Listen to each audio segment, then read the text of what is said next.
Welcome back to Torchbearers. On today's episode, we welcome Meredith Garofalo, class of 2008, to the podcast to talk about her job as a broadcast meteorologist. Stay tuned.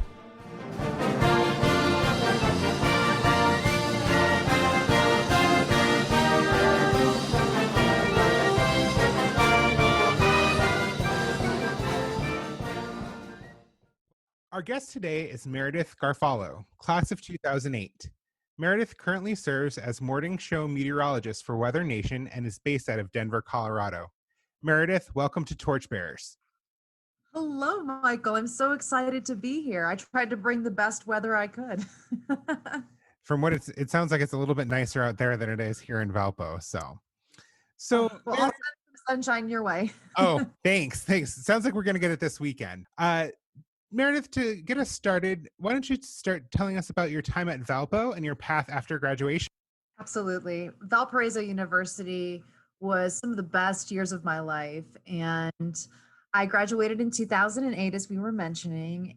And it was such a wonderful experience for me because I grew up in Cleveland and I never had left Cleveland. I went to school close to my family. And so it was a big leap for me to go away to college, even though I think it was about a 6 or 7 hour drive, still pretty far from home. And I was really excited about it because I was able to go out and focus on my career of meteorology, which is something I actually wanted to do since I was 3 years old. And so to actually be able to go to college for what I really wanted to do since I was a little girl was just overwhelming. And the cool thing of that was at my focus session, I met another girl from Illinois, and she was very similar to myself with personality. And I found out she was she was a meteorology major as well. It was like fate had brought us together. And so we decided to be roommates, which is what I really like about the Valpo program. If you find somebody that you could see yourself becoming roommates with, you have that opportunity. And so right off the bat, I had somebody that was in the same major as me that I got along with. And it really, I think, helped my experience getting to know some of the other majors. And one of the things about the Valpo meteorology program is when you come in as a freshman, you're overwhelmed, but you're not afraid of the upperclassmen. They come to you with open arms. They know the tests you're going to take. They know how hard that degree is going to be. And so they're there for you. They're willing to be tutors. They're willing to be mentors, or they're just there to be friends. And that was very, very heartwarming for me, as well as some of my other fellow broadcast meteorologists and just other communications majors and minors.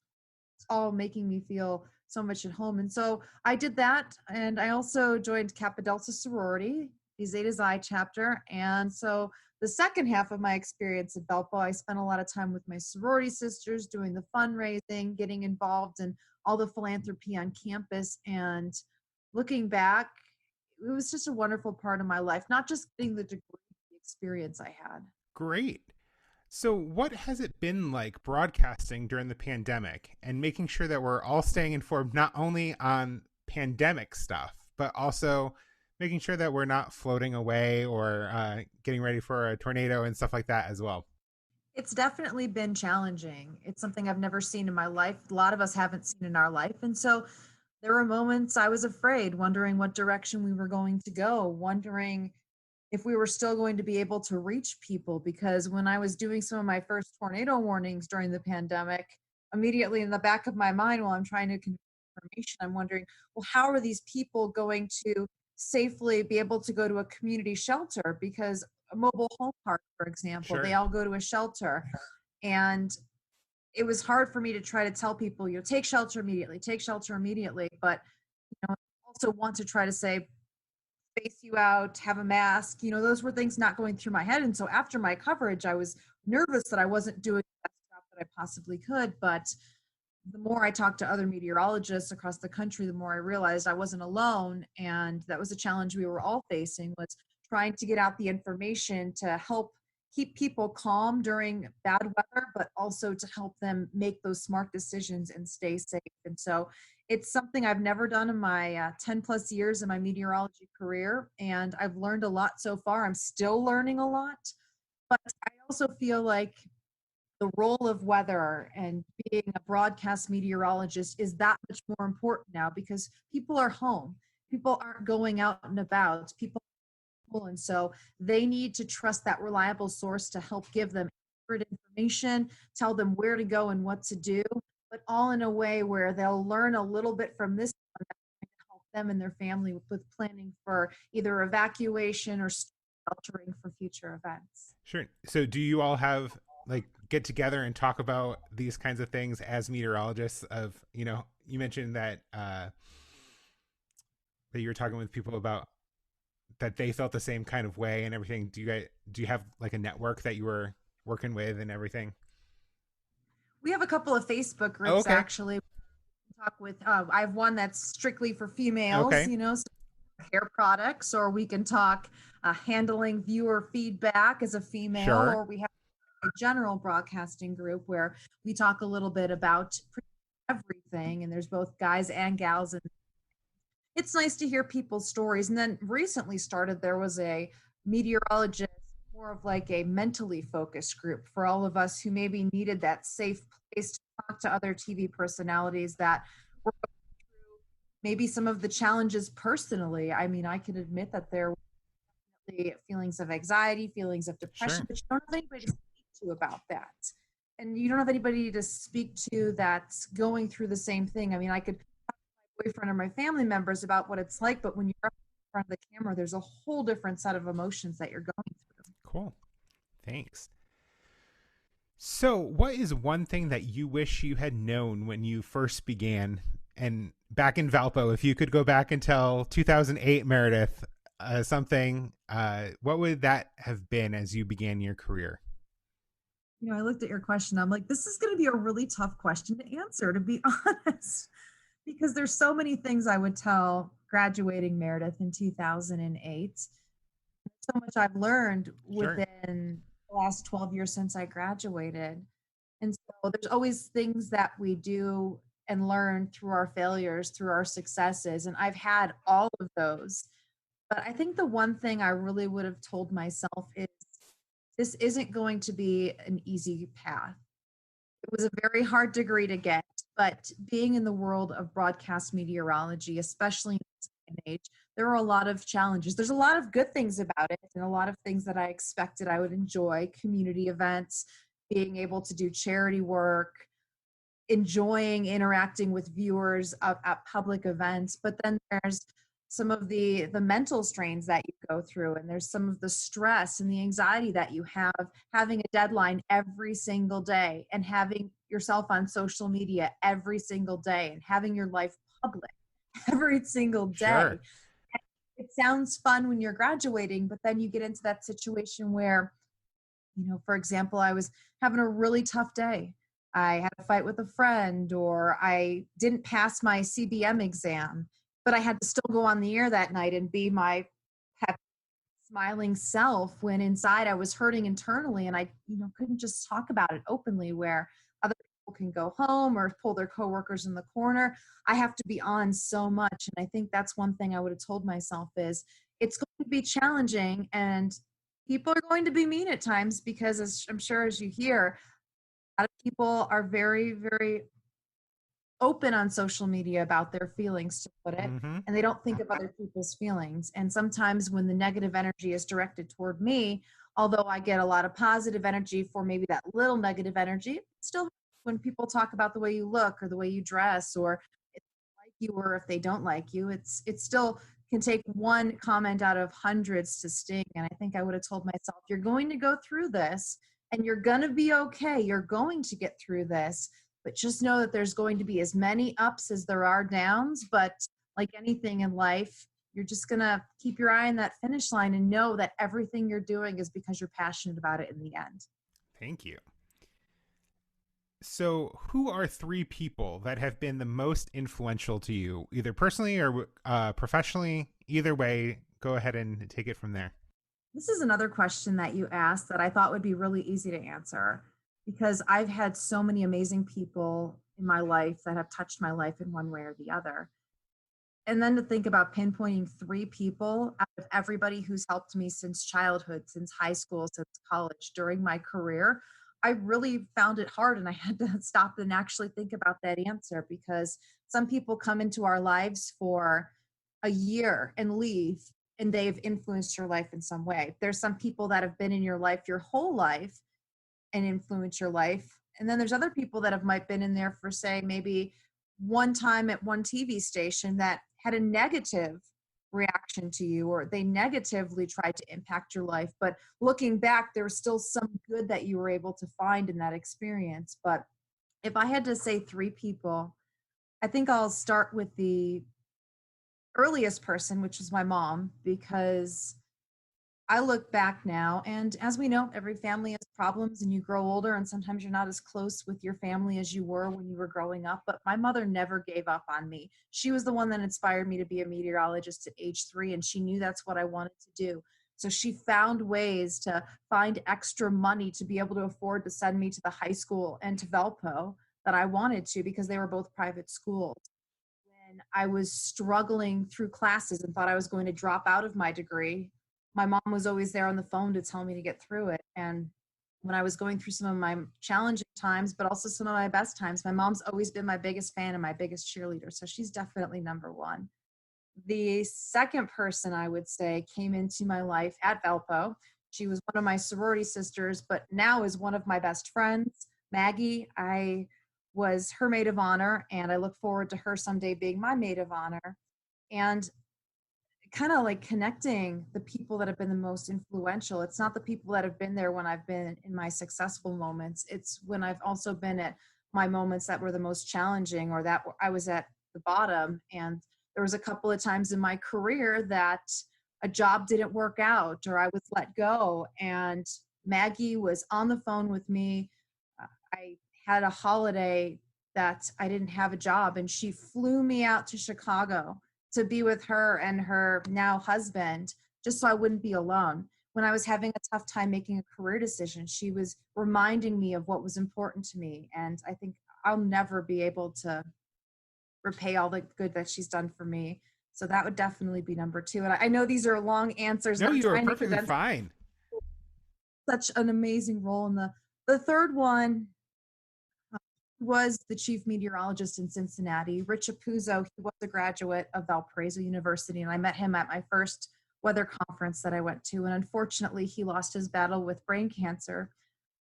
Gosh, I think it's about maybe 5 or 6 years ago. And he is the reason I stayed in meteorology, because there were some moments that I wanted to get out, or I wanted to give up because it just wasn't working out, or I had a coworker that was being mean to me, or just things that didn't, again, those tough times. He Sure. was still there. I got my first broadcasting job, and I'd call him every time I got a new job in my career. And he would always make time. He had a very busy business on the side. But if I needed to talk to Rich, he would schedule an hour with me later and sit with me on the phone until he knew I felt better. And he was blunt with me about the business. He was honest about things that he went through, or things he saw I was going through, and what I needed to know. But he always kept me on track. And one of the last conversations I had with him, I had gotten out of TV for 8 months because I didn't know my path, and I wanted to try something different. I ended up working for a director's job with Big Brothers Big Sisters, and there was something in me that missed television and missed being able to forecast the weather and be there for viewers. And I remember having the phone conversation. I was parked in a gas station, and I had called him because I had gotten a job offer to get back into television. And he said, "This is what you were meant to do. If this is what you truly feel is your path in your heart," which I think it is, "I really think you should accept that offer." And that was the last conversation we ever had. And to this day, I still just think of his big smile and his positive words and his example he set for the broadcasting community. And even though his life was cut short, his legacy is going to live on forever. And he inspires me to want to be a legacy for anybody's life that I'm hopefully able to touch in my career path. Great. Thank you so much. If you could step into my shoes as the interviewer, what is one question and answer you'd want me to ask you? I didn't know I'd be put on the spot. No, just kidding. That's again, you've got so many great questions, and I love it. And I think I have to say the one question that I feel is always so important is asking somebody, I know it's simple, but what's your best advice for people that are watching you, whether it's students still at Valpo, whether it's alumni, or maybe it's high school students that are considering choosing the Valpo path? And my answer would be you have to, at the end of the day, I like to say, you do you. Mm-hmm. You have to be who you are. And there's going to be a lot of challenges in your life where you're not going to think you know what direction you're supposed to go. There's going to be times when you doubt yourself, when other people doubt you. And there's also going to be times where you get that phone call of the job that you've been waiting for, or you end up getting an award that you had no idea was ever going to be something possible because you were just doing yourself and being who you are. And the good, the bad, the ugly, the highlight reel of your life, you just have to never give up, and you need to always believe that something better is about to happen, because when you hit rock bottom, as they like to say, you can't really go down anymore. You have to go back up. You have to stand Sure. back up. And if you believe in yourself and you believe what the people who are truly closest to you, family, friends, professors, mentors, and you always keep focused on where you want to go, yes, that path is going to change. You have to have faith and trust that the good Lord is going to take you down that path, but you also have to let him and know his timing sometimes isn't going to be your timing, because trust me, and I have learned that in so many ways. He's probably laughing in my face. But at the end of the day, when you are your true self, when you go to bed every single night knowing you've given your life the best that you can, and you wake up every single morning, even those mornings where you get out of bed and you know it's going to be a bad day, but you remind yourself why you're doing it, you're going to live a happy and successful life. And success, you have to remember, does come with failures, because at the end of the day, looking back, you're going to be so appreciative for every single one of those moments. Thank you so much. And then finally, to close us out, what does Valpo mean to you?